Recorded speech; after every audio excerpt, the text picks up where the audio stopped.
Hello, and a massive welcome back. I'm very excited today because I have a guest on my channel. I'm going to introduce Hannah and then jump straight into the question. So, Hannah is a nutritionist specializing in ADHD, podcast host, and lived experience mental health researcher. She holds an MSc in clinical nutrition and starts a PhD this October, exploring the link between ADHD and anorexia. Hannah is the founder of Full of Beans, the eating disorder awareness podcast, which some of you may, that's probably how you know Hannah. It's certainly how I know Hannah, aiming to reduce shame, stigma, and loneliness associated with eating disorders to bridge the gap between lived experience and clinical support. As someone who is AUDHD herself, she brings genuine understanding and passion to her work to help others build a relationship with food that helps them feel empowered, not overwhelmed.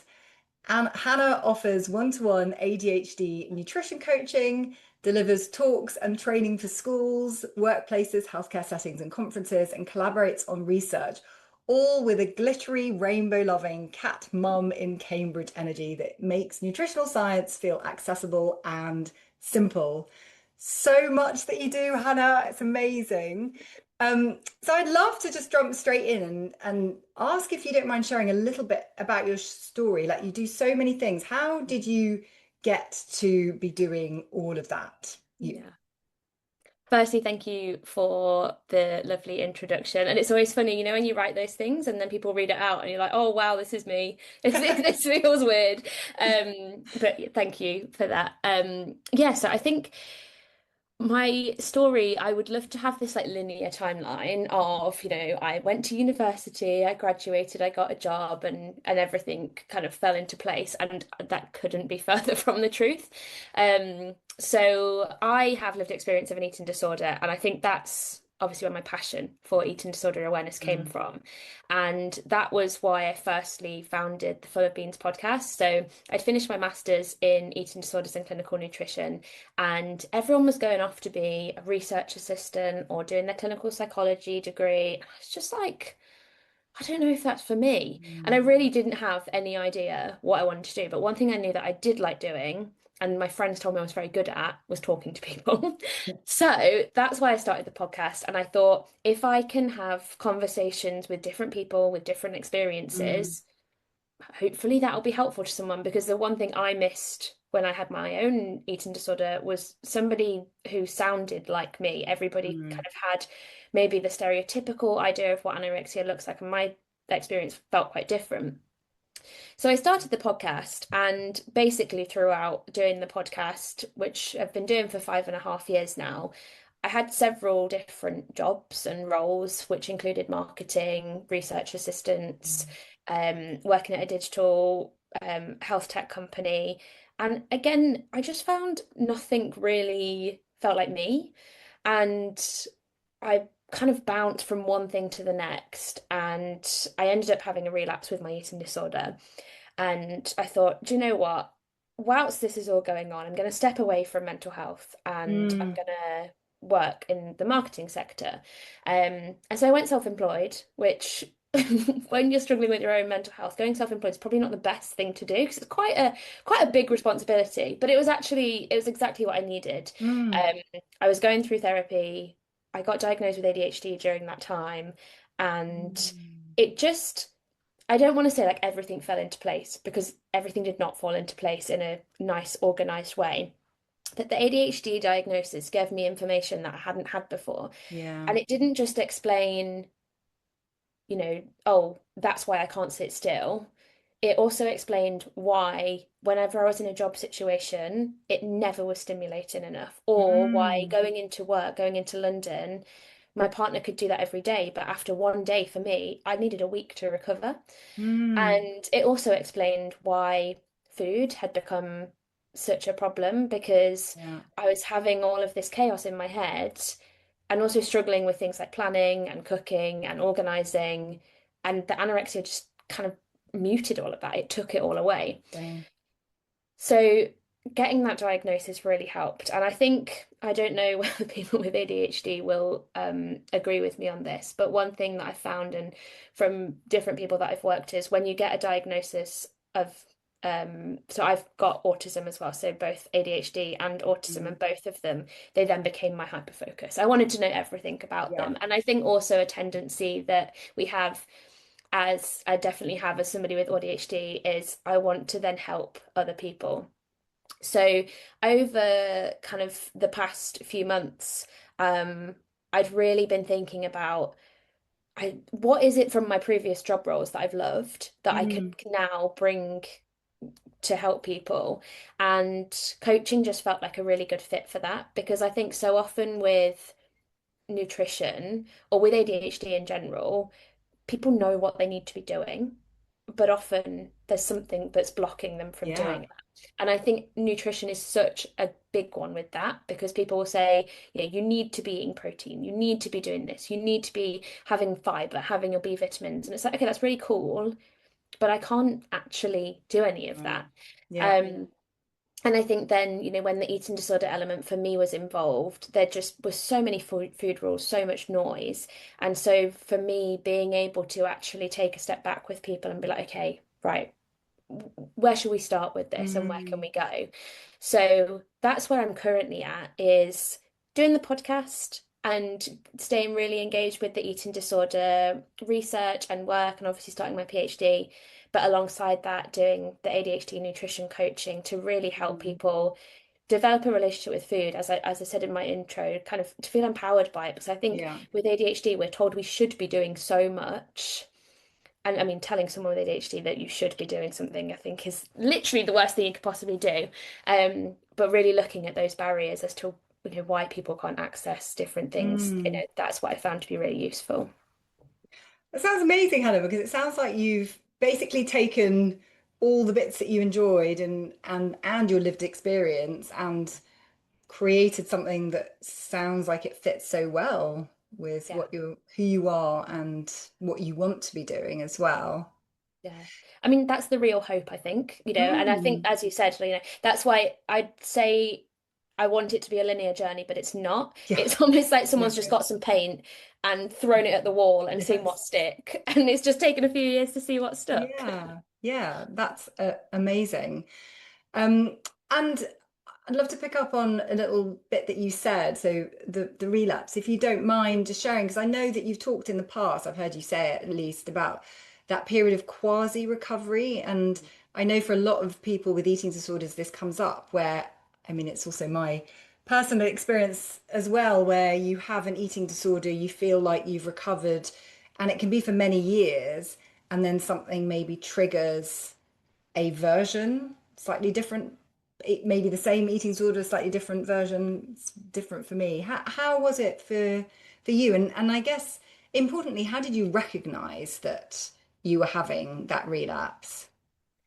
Do you know, I think the recognition part is so interesting, because I'd always said, so for context, I was diagnosed with atypical anorexia at 14, 18, 21, and 26. Okay. And the kind of when I was diagnosed when I was 18, that was more, I would say that was like the peak of quasi-recovery. And I was very much adamant I did not have an eating disorder at that point. I went to the hospital because my friends, to the doctor because my friends asked me to, but there was no engagement from me there. So Right. that's kind of that non-existent in the story. But when I was struggling when I was 14 and then in recovery, I remember saying to myself, I'll never go back there. Like it was just awful. How could I ever put myself in that position? Mm. And also, like, it's so obvious for me when I have an eating disorder, so I'll know if it ever comes up.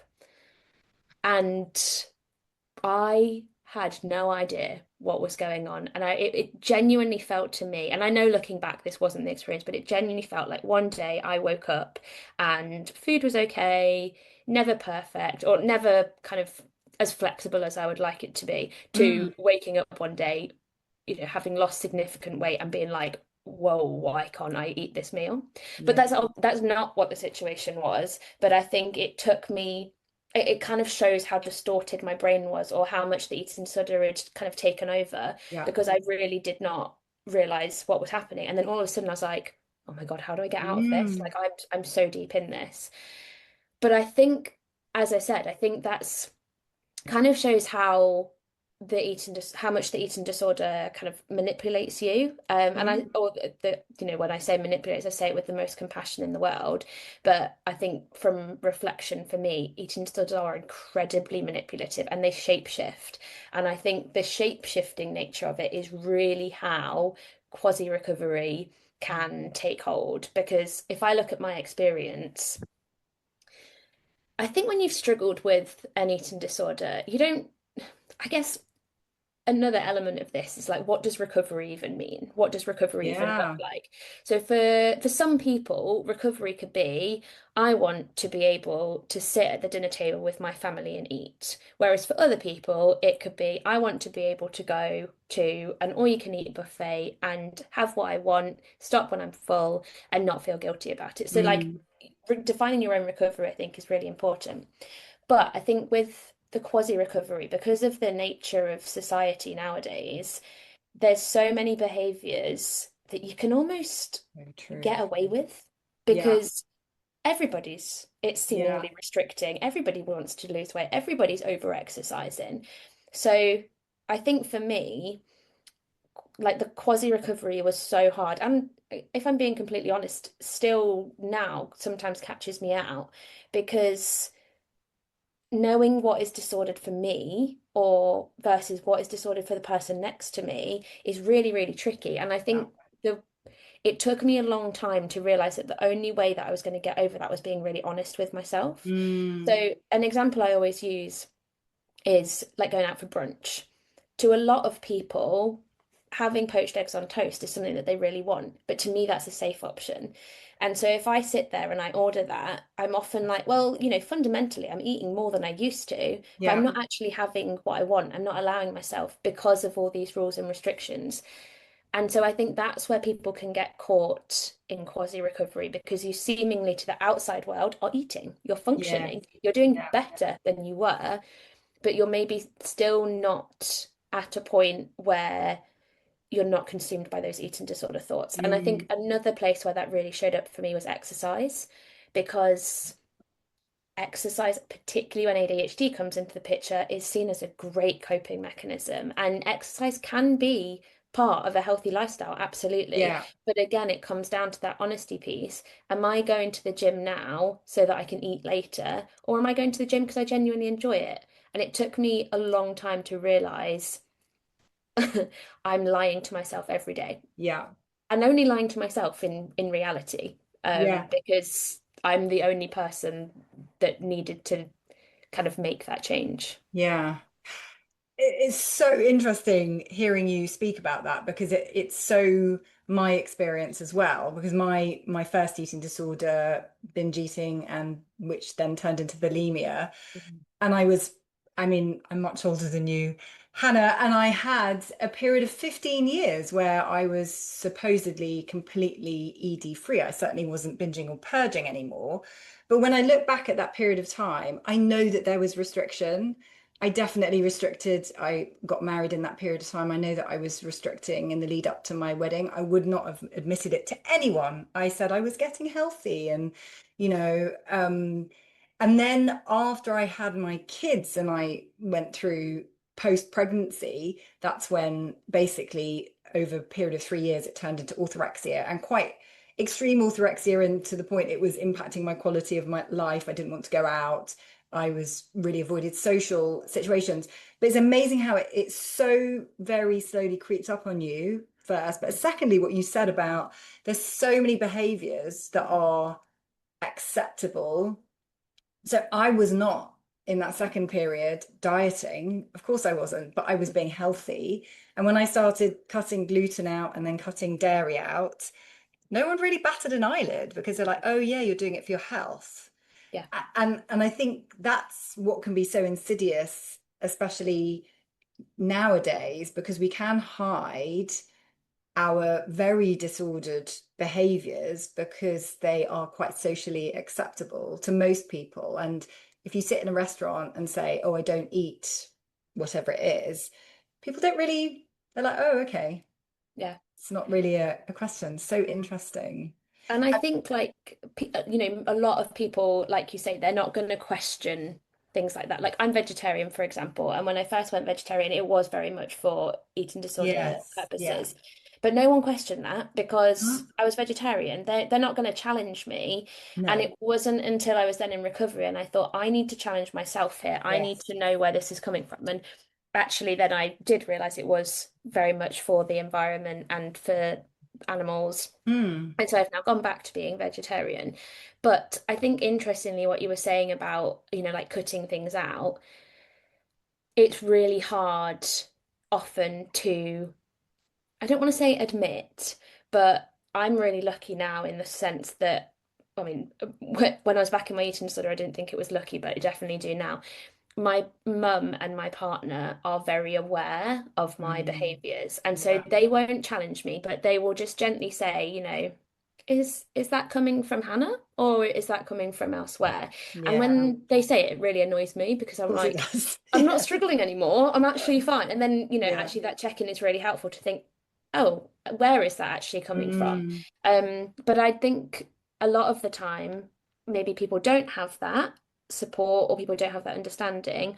Or if you are in the depth of an eating disorder, to somebody to pose that question to you, it just causes an absolute eruption. So they Totally. don't ask it again. Because Yeah. I mean, which totally makes sense. Because Yeah. if they ask you a question about your eating habits, you explode. It's not the nicest situation for people to Yeah. experience. Yeah. Well, thank you for sharing that. Another thing that I've heard you talk about is this idea that eating disorders are complex, which we know they are, misunderstood, but also wrapped in layers of stigma. Mhm. Why do you think that stigma still persists? Because I think more, people talk about them more openly now, but that stigma is still there. What's your perspective on that? I think that one part is that the media doesn't help in Mm, that we, as a society, we want to have the clickbait articles. And, if somebody is severely unwell with anorexia, for example, that's got a bigger shock factor than mm, me talking about my disordered relationship with food, for example. Um, I also think that I don't think people would want to admit it, but we are as society obsessed with thinness. And so even though I'm sure nobody would wish to have anorexia, I do think that there's a hierarchy of eating disorders, and I think anorexia sits at the top. And I think that mm. because of our, I guess, anti-fat bias that we have, eating disorders that don't result in people losing weight or appearing smaller, I think that they get a lot of shame and stigma. And I think Yeah. that that then means that if somebody's living in a larger body, they don't want to come forward to gain Mm, help. Um, and also, we don't have as much research on them. So I think there's like a number of elements, but I don't think people would want to admit it. But fundamentally, I think that we almost glorify anorexia, and there's, I guess, shame or judgment towards people that are struggling maybe with yeah. binge eating disorder. And that then means that kind of internalized shame builds for people that are Mm. struggling as well. Yeah, that's so true. And I think probably now, even as we are seeing society around us and Hollywood shrinking more and more, then there is that more kind of idealized thinness is up on that pedestal, isn't it? Yeah. And I think the other thing that I definitely see with a lot of my clients, because I mainly work with people in the sort of binge eating, bulimia sphere and disordered eating, kind of in the overeating area rather than undereating necessarily. And I think that because there's so much out there on social media that suggests that what we look like is totally within our control. If only you just eat well and exercise, then you'll Yeah. look like this without understanding the wider context of what actually makes someone healthy.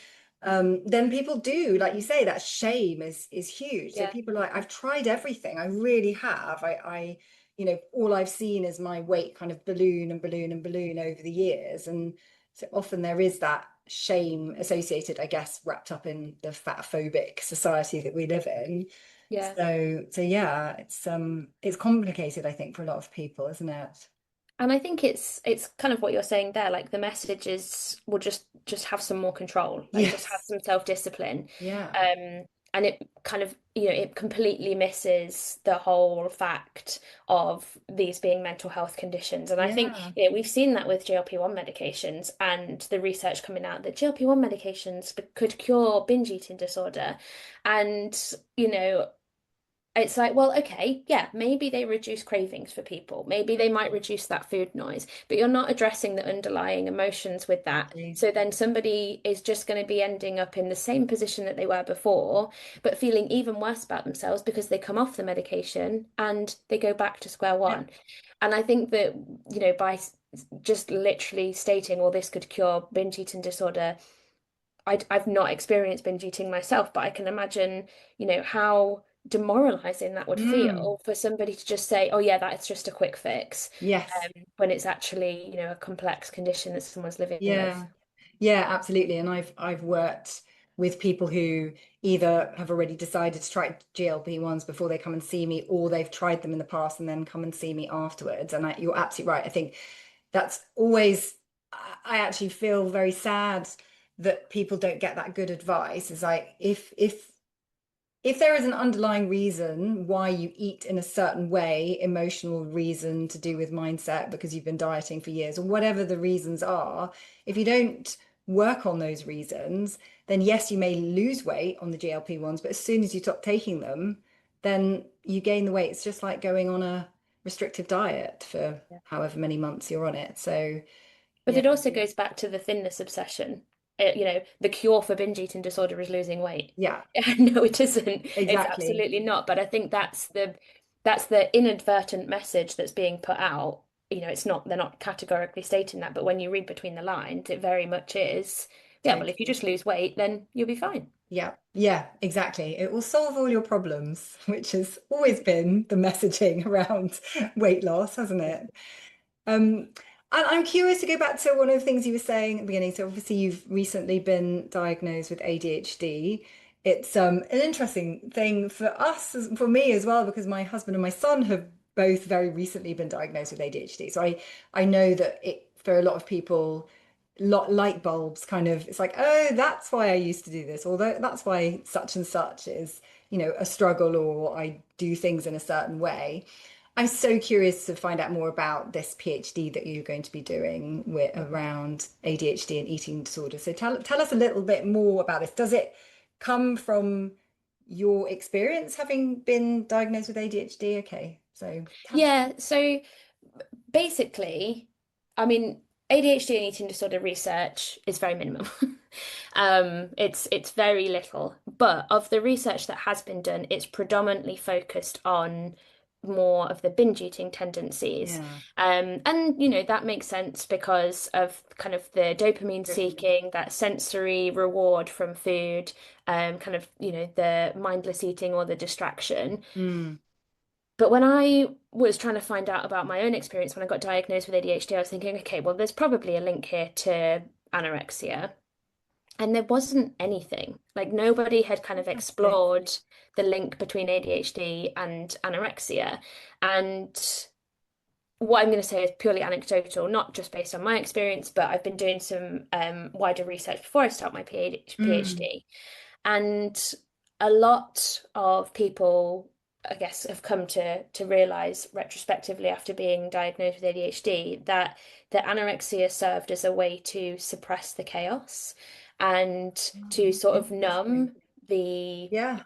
one of the biggest realizations for me. So I used to think that there were two emotions. I thought that there was euphoria and depression. I didn't Mm, realize that there was this whole cacophony of emotions in between. So when my therapist showed me an emotion wheel, I was like, what on earth is that? And how does someone feel all of that? And then so that really highlighted to me that emotional regulation was not something that I had mm, down to a T. And as I was weight restoring, that got worse. Emotions were flying off the shops. yeah. And I suddenly realized I've been using the anorexia to basically starve myself so I can't feel emotions. Mm, Um, And that was obviously like really profound during recovery when emotions were coming back. I was in a larger body and feeling quite uncomfortable in that. So that's really what I want to focus on in the PhD is looking at the different traits within ADHD that could make someone vulnerable to Mm, anorexia, and looking at if there's any sort of like crossover, any biological markers. But for me, the really important part is how we support somebody during that recovery period when they're potentially very vulnerable. yeah. Also, if you think about it, if you're then discharged by your medical team, you then don't have that support at particularly that really vulnerable stage. So being able to help people to build coping mechanisms to navigate their emotions and being able to regulate their emotions, so that they're then able to navigate ADHD in their day-to-day life Mm, without feeling like relying on the eating disorder. how interesting. Mm. And also interesting that there is literally no research on it. So perfect. Perfect area to do a PhD in. Like, Yeah, yeah. As soon as I started telling people, it was very much, oh, yeah, you've identified a gap there. I'm like, oh, that's yeah. interesting. Yeah.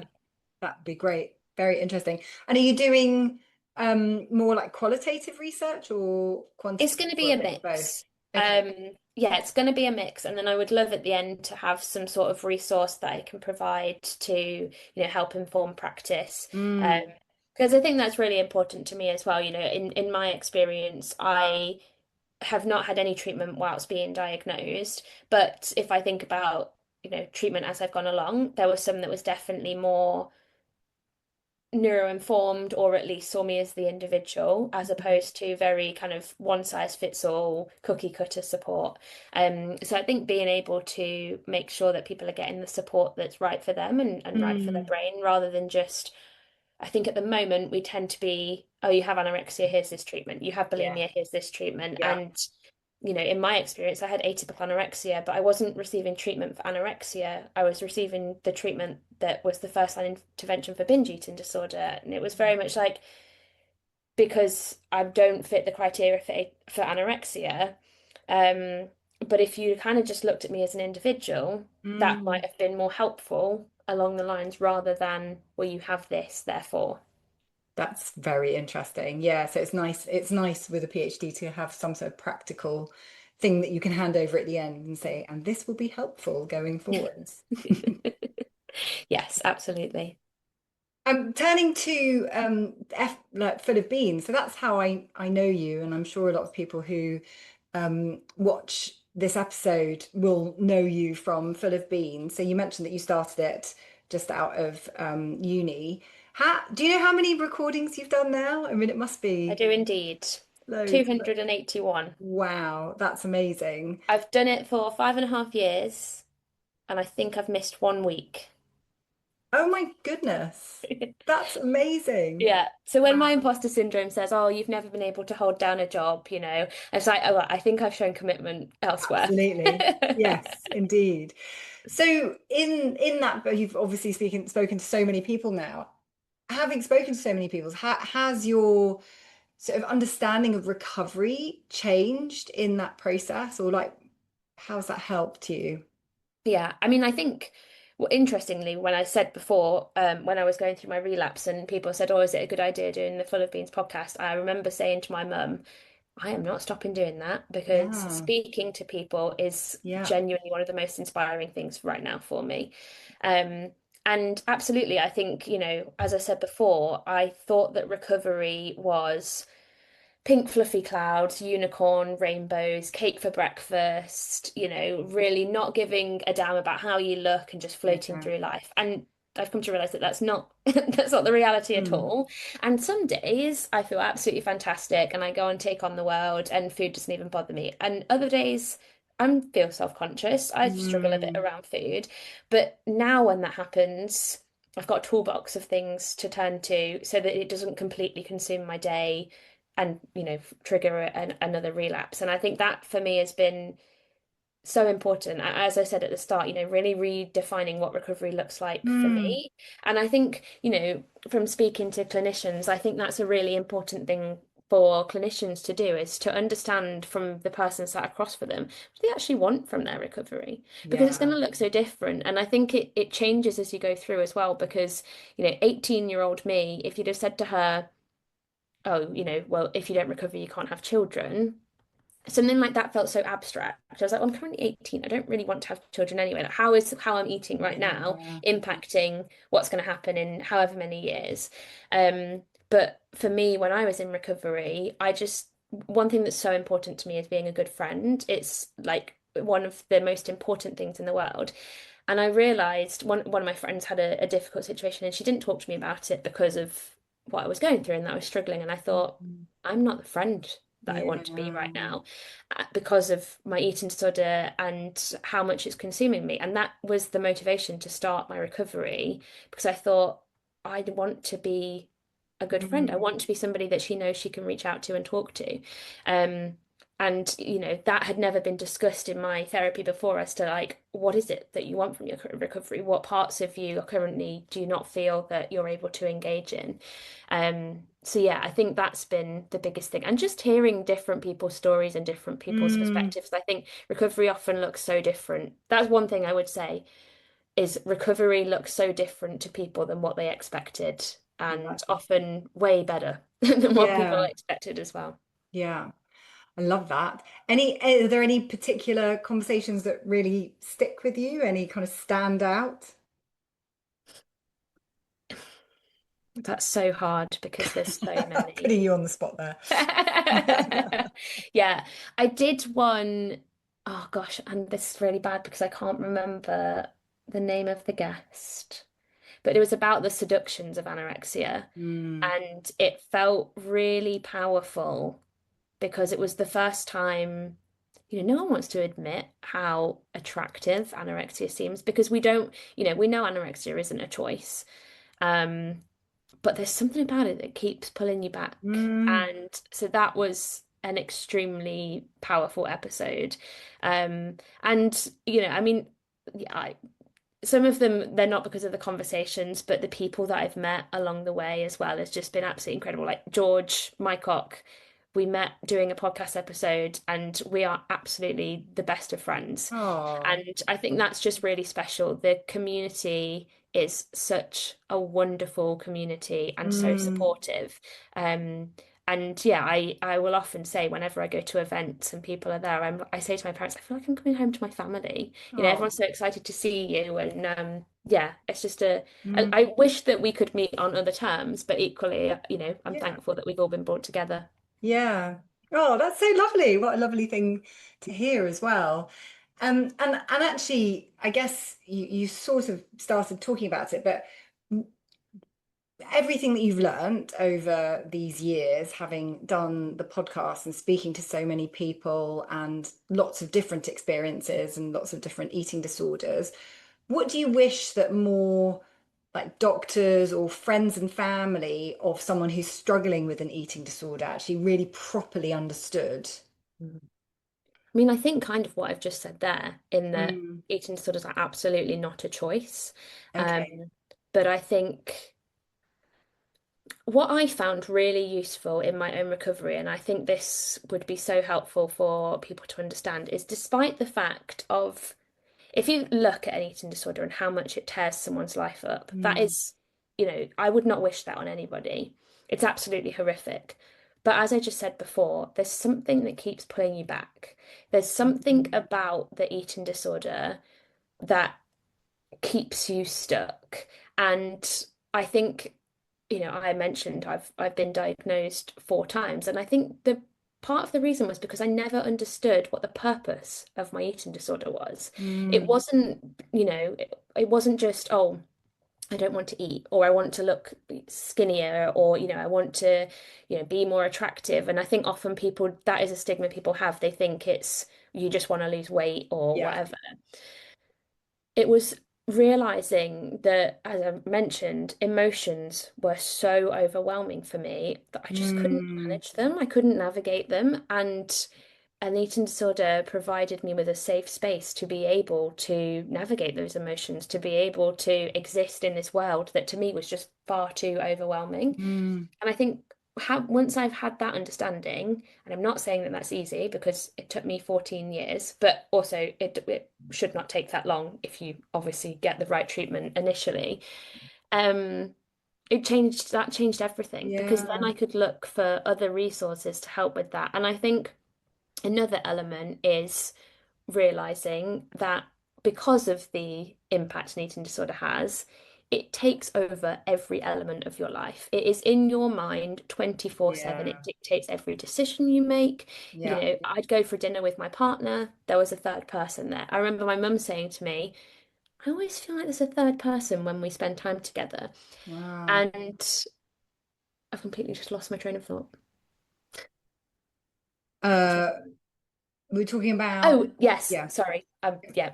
And I think what's so important there to realize is how huge it is. Yeah. Because if you go into recovery, you cannot just replace that with one thing. You Yeah. cannot just leave that hole. And so I found it really useful to rebuild that identity, Mm. and rebuild who Hannah actually was. Yeah. Who was she in relationships? Who was she at work? Who was she in a social capacity? What were the things that Hannah enjoyed? Because everything I enjoyed was what the eating disorder enjoyed. And Mm. there was nothing that I did that wasn't dictated by the eating disorder. And that was a difficult process, but also so exciting because it was almost like I was rewriting this script. Yeah. And doing it as an adult meant that I was able to kind of, be more in control than as a child about what things I tried and what things Yeah. I enjoyed. I mean, I go to a cheer class now. I can't dance to save my life, but shaking my pom-poms with my friends to music that I love is incredible. And that's something that Yeah. through recovery I wouldn't have had the confidence to do before, but Yeah. now have access to. Yeah, amazing.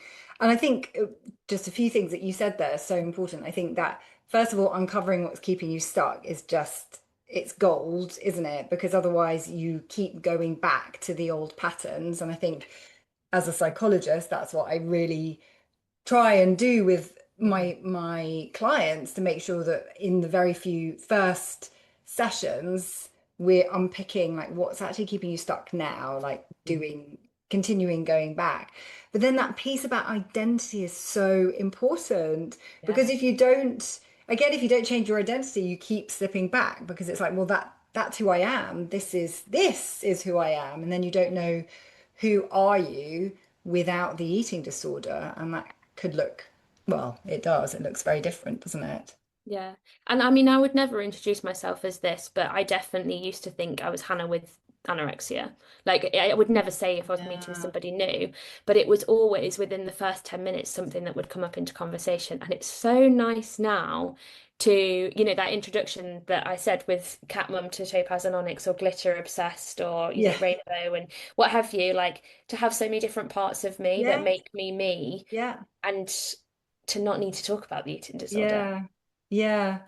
I think it's so, it really is life changing when that, and it's the same kind of thing with food noise, isn't it? When people who don't have food noise don't understand what it's like to have food noise, where it's like constant intrusive thoughts, and it is all day, every day. People, apart from when you sleep, you're basically thinking about food and or your body. But then when the food noise goes, again, when I speak to a lot of my clients who have food noise, and they can't imagine a life without it. But then when you don't have it, it's like it is just life changing not having food noise. It's like I think about food when I need to think about what are we cooking tonight, or what am I planning to cook this week. But beyond, or I'm hungry, let me go and eat. But beyond that, it's not intrusive. It's yeah, it's kind of life changing. Yeah. And I think that's another thing that I was terrified of. Was like, well, if I don't think about food, what am I going to think about? Like, is my brain going to be silent? Yeah. And I mean, as somebody with ADHD, I do not experience a silent brain. Yeah. I'm not sure that maybe if I was on medication, I would, but that's not something that I have tried yet. Mm, But what's lovely is that the noise, there's still some food noise, thinking about food or whatever, but it's also about other stuff. And it's Yes. about other exciting things or Yeah. work or seeing friends or, going to the gym and getting excited for what I'm going to do there. I'm not consumed by the negatives of the Mm, eating disorder. But I will say, I think particularly with having ADHD, I did very much notice a shift when I was first in recovery from maybe, not so much about food and weight, but then into kind of imposter syndrome about being a good friend or having a good business. And that was something I then took back to therapy to be like, right, I know that I'm doing a lot better with my eating disorder, but I am recognizing a shift in, mm, now that negative spiral. So I'd really like to work on that rather yeah. than that just become my new normal. Yes, exactly, exactly.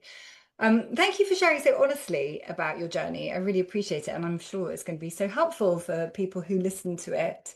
I have a question that I always ask guests. So, um, what is the biggest health or eating disorder myth that you like to debunk? Oh gosh, where to start? I mean, it could be a few myths. Um, I don't want to go for the obvious one, but then maybe it's not an obvious one to other people. I mean, I think for me, it has to be that eating disorders don't have a look and they don't discriminate. So anyone can be affected. And I think, hearing somebody what they're going through, if they're struggling, they're very deserving of support. They don't need to look a certain way to need to be able to Mm, access that support. yeah, that's really interesting because I had a guest who I know that you know Marcus on the on the YouTube channel a few weeks ago, and he said something very similar because he also had atypical anorexia, and I think that is so yeah, it's consistent, isn't it? Because I think well, like we were talking about earlier, people have this idea in their head of what anorexia looks like, and then if you don't fit that, it's like, well, you're not super skinny, so you can't have it. It's like, well, it's not just about how I look. Yeah. Um, so yeah, so just kind of wrapping up, if people wanted to find out more about your work, wanted to follow you, where should they go? And Yeah, I'll sure. just so people know, I will put the links in the description below. Absolutely. I would say I'm mostly on Instagram, which is underscore we are full of beans, and LinkedIn, Hannah Hickinbotham. But also my website, which is we are full of beans, also has all the information that you should need as well. And I'm more than happy for people to get in contact, whether it's with questions or comments or whatever. I always love to hear from people. Oh, and Brilliant. listen to the podcast as Oh, well, which is yes. on every single platform you could want for your podcast, and it's on YouTube as well, and that is full of beans. Amazing. And I'll put all those links below. So thank you Thank so much for being a guest. It's you. been so Thank you for lovely having me. to chat to you. Thank you.